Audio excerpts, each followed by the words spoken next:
finally something good to watch. If you haven't heard already, this series called Squid Game, coming out of Korea, is taking the world by storm. In Toronto, Canada, where I am, it is actually the #1 watched thing on Netflix right now, and it's really for a good reason. From plot to cinematography, we're really looking at something that's just incredibly done.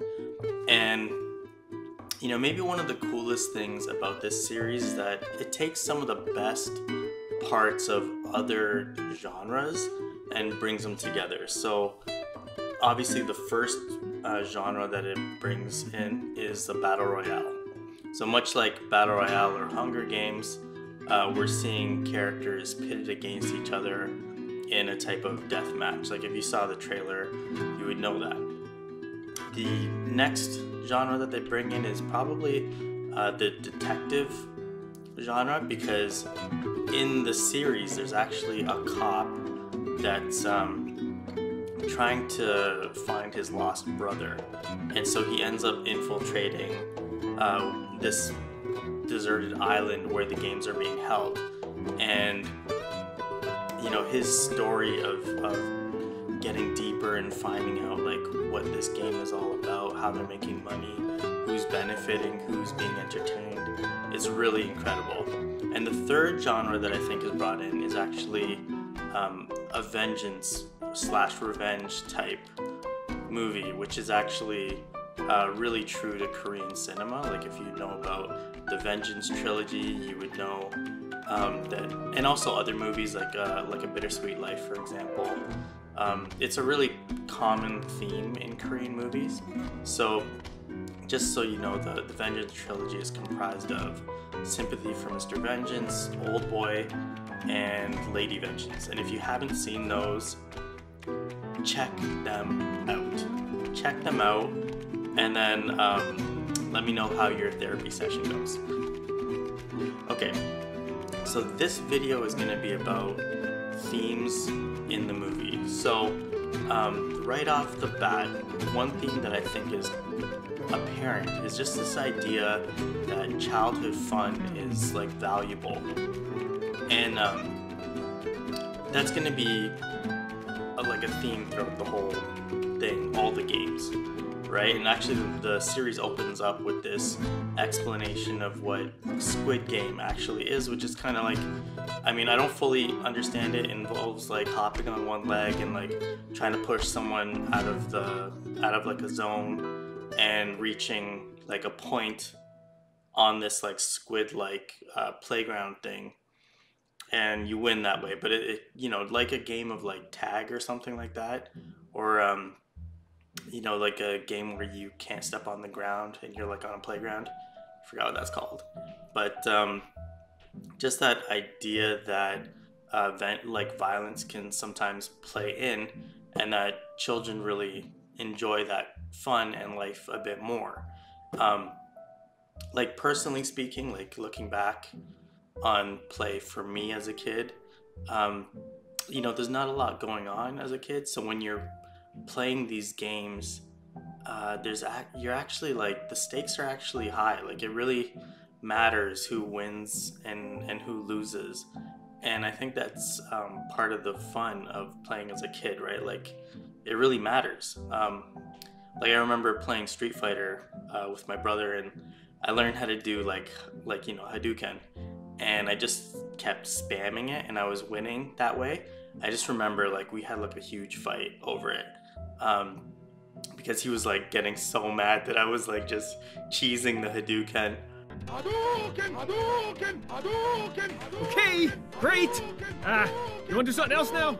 But yeah, so, and then you know, you grow up, right?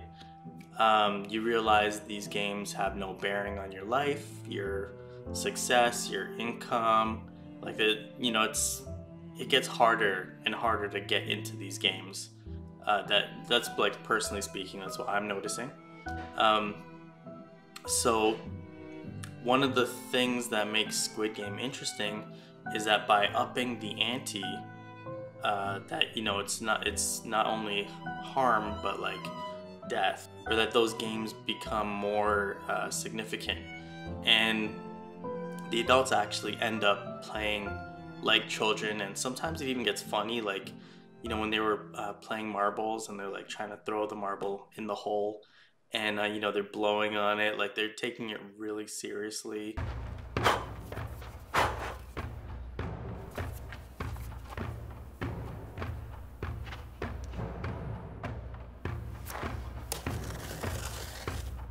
Like if the marble doesn't go in the hole, they're like really upset.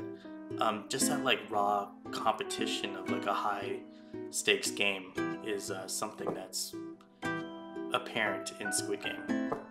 Another theme is good versus evil, and I think like this is really like apparent from the two characters that end up making it to the end of the game. You know, our protagonist, or the main guy, he sort of represents like good, right? And the smart guy, he kind of represents evil.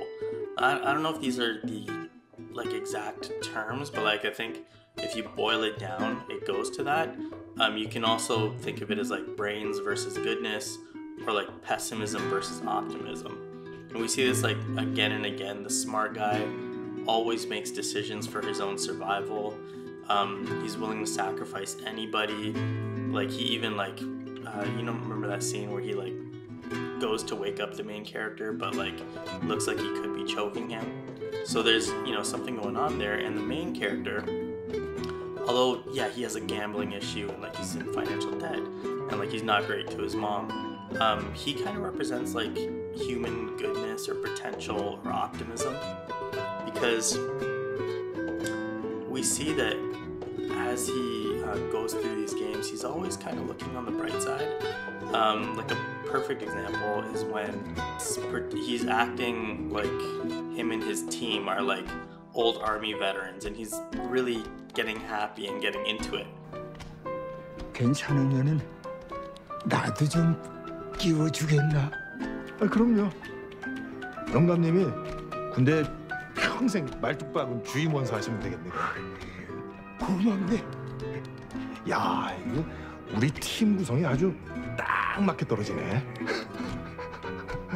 Like he's kind of excited. Like he feels that camaraderie, and yes, their lives are at stake, but the game is worth playing because he has a team. And you know, meanwhile, the smart guy formed alliances, but it's so he could survive. And like even like the game with the honeycomb, like the smart guy gets an inclination of what it could be about, and he ends up choosing like the simplest shape to carve out because of this, but he doesn't tell any of the teammates, and he's like, we should split up, but like it just always seems like he's sabotaging. And then of course at the very end we see that like that pessimism versus optimism theme really come full circle, because he's like the main character, even after a brutal fight, like he reaches out and he tries to be his friend again. He's like, you know, let's just call it and like let's leave together alive. 가자.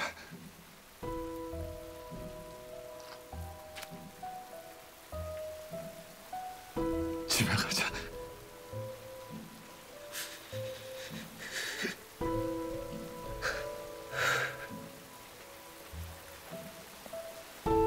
And the smart guy, I think like he really realizes how much of a evil person he's been, and I think that's essentially why he kills himself. Okay, another theme. I would say rich versus poor.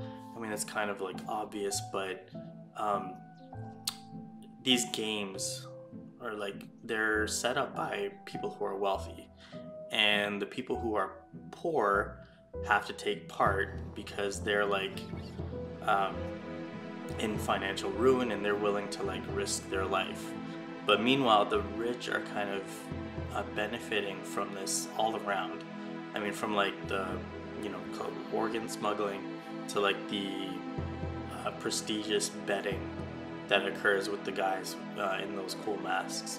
So it's kind of apparent throughout, and like even at the end where the old man is revealed to be behind everything, he suggests that there are similarities between the rich and the poor, and like they were fulfilled through the games. 왜 그런 짓을 한 거지?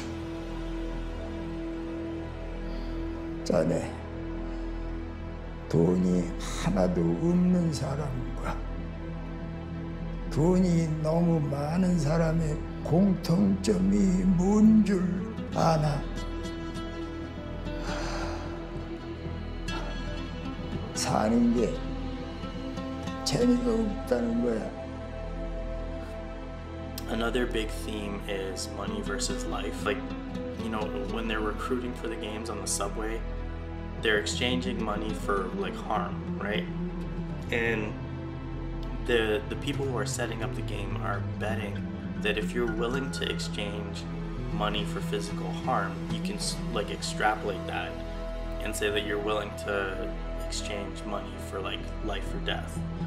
And you know, we see that these characters have to make this decision like twice, because they go into the game, they play red light, green light, like okay, they realize that this is not necessarily what they signed up for, then they all go back. But like upon going back to their regular lives, they realize that they're still in financial ruin, and they still could really use this money to get out of it. And so like I think the return rate was like above 90%, where people went back into the games a second time. Another theme that I saw was luck versus fate. I think like the best example of this is between Ali and the smart guy when they're playing marbles, and you just see that Ali keeps guessing correct, right? And like, you know, just like based on probability and stuff, it's just not likely that anyone is gonna keep guessing correctly, right? But like he does, and the smart guy, being practical, actually gets really upset, and he accuses Ali of cheating. But like, you know, Ali's not cheating; he just was lucky. So then I guess the smart guy takes fate into his own hands and ends up, you know, betraying Ali and winning by any means necessary, as you would expect from the guy who kind of represents like evil and practicality in this. The another theme that I thought I saw in this was the morality of betting on violent games. I think that's called into question in this. It happens all the time. We bet on boxing, UFC, even like other sports that mildly include violence, like football, rugby. You know, we bet on that, and we don't really care if those people get hurt, to be fair. So the fact that these wealthy people are, you know they have to put on masks to conceal their identity, because what they're doing is like wrong to society on some level, but they're still willing to do it. And you know, I think that was really interesting and shown amazingly in this series. So I don't know, did I miss any themes? You tell me. The other thing I wanted to mention in this video was all the shoutouts and all the homage paid to like other amazing films, especially Korean films. Like I would say, of all the similarities that I saw, the most was there for Sympathy for Mr. Vengeance, and like, you know, like for example, organ smuggling.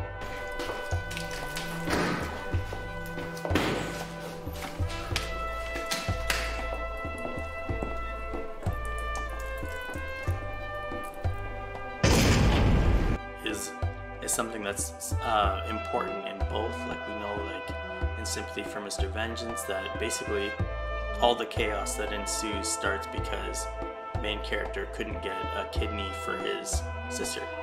And same thing, like I think including organ smuggling is like just a shout out to that amazing movie about vengeance. Another one was like the inclusion of the welder boss that won't pay his worker. 자, 용조끼랑 한 몸 돼서 일심전기의 청춘을 바친 놈입니다. 예! I thought that that was like, you know, there's no reason to include that except to shout out to Sympathy for Mr. Vengeance. We see, you know, in both cases there's a wealthy boss who owns like a welding company, and workers are suffering because they won't pay or continue to pay, or they fire them or whatever. Another shout out, this might be a stretch, but it's just the inclusion of like a large playground. It just seems, you know, just seems like another thing that didn't have to be there, but it was, and it's been in both movies. 찌르자 공산당 몇 천만이냐 대안 남아가는 게 승리뿐이다. And it's kind of interesting. Another one is a father estranged from their daughter. That was like an interesting thing that was in both movies as well. In Squid Game, it's the main character who, you know, can't really get to his daughter because she's moving to the States. And in Sympathy for Mr. Vengeance, it's the boss owner gets, you know, his daughter gets kidnapped and all that craziness happens.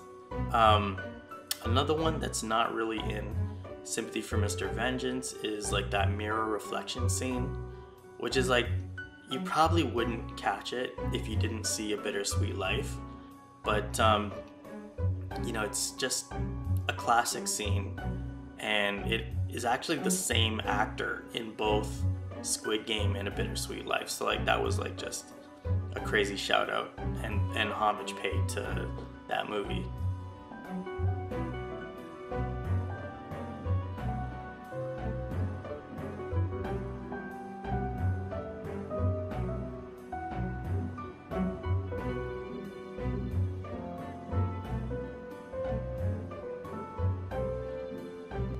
Religious hypocrisy is another one that comes up, and that's more in like Lady Vengeance, where the main character pretends to get all religious and stuff in prison to like expedite her release, and we kind of see that represented in the priest character, who's like willing to do all these, or he's willing to kill essentially, and kind of hides behind religion and the fact that he'll be like saved and forgiven no matter what. And it's just one of those things that, I mean, it's kind of, is it offensive to include? A little bit, but then again, like, the thought that you'll be forgiven no matter what is also interesting and something to think about. Anyway, prison camaraderie, I think like that's another shout out to Lady Vengeance. In Squid Game, it's like, you know, they're pretending like they're army veterans, and in Lady Vengeance, like they form alliances as well, and those alliances actually carry out to when they're out of prison and stuff. And finally, like the last shout out that I could think of was the radically dyed hair.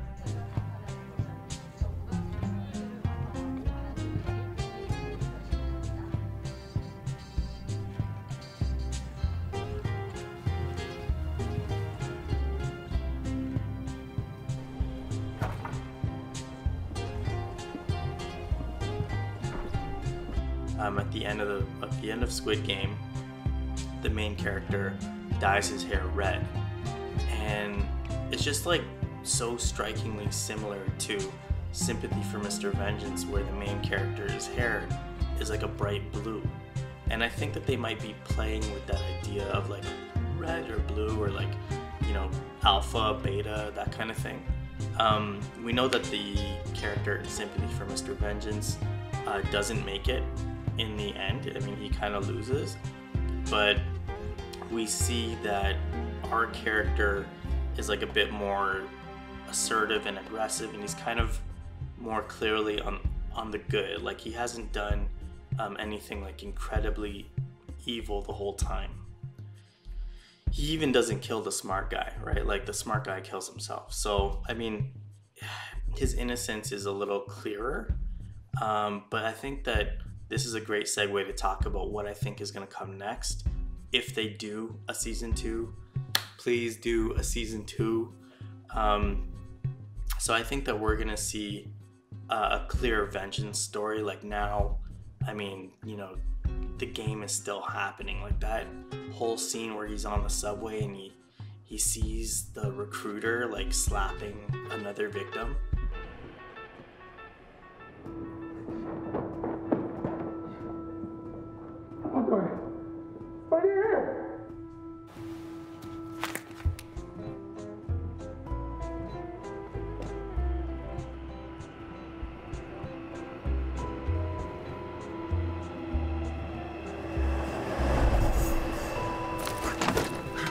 Who's gonna get sucked into this game. Like, it was just incredible. He runs back and like, you know, he goes to confront him and the guy already escaped on the subway, and he's like really trying to convince this poor guy not to join these games.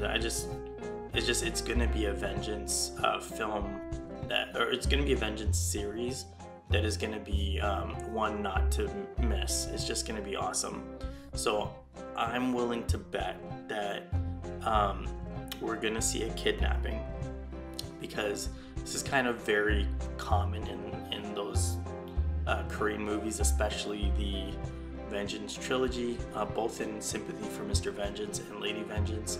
There's kidnapping and like harm to children is like a big theme, and we know that our main character has a daughter, and if the main character is gonna go after these guys, I think that the opposition will do anything to stop him, and they will hold his daughter ransom, and there will be like some conflict around that. Another thing is I think that there's going to be choices about money versus life, and I wouldn't be surprised if the opposition strips the main character of all of his money. Like all of a sudden he goes to check his account and it's like empty. Or he has to decide between like his daughter's life and money, or something like that. Finally, I think that the cop survived. And if there's anything that we learned from Squid Game is that if you don't clearly get your brains blown out on camera, there's a chance that you're alive. Okay, so I think the cop survived, and possibly that his phone sent evidence to the police, and like it's probably gonna end in like a police crackdown, like when things are very tense and at the last second where the main character is probably gonna get killed.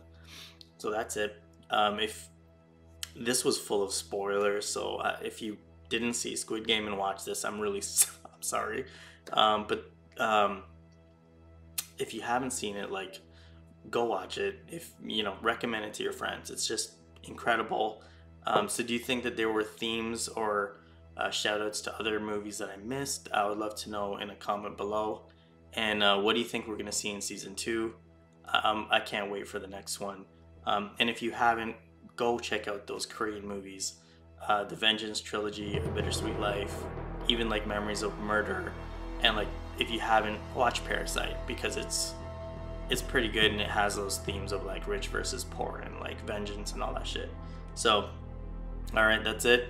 Until next time, peace.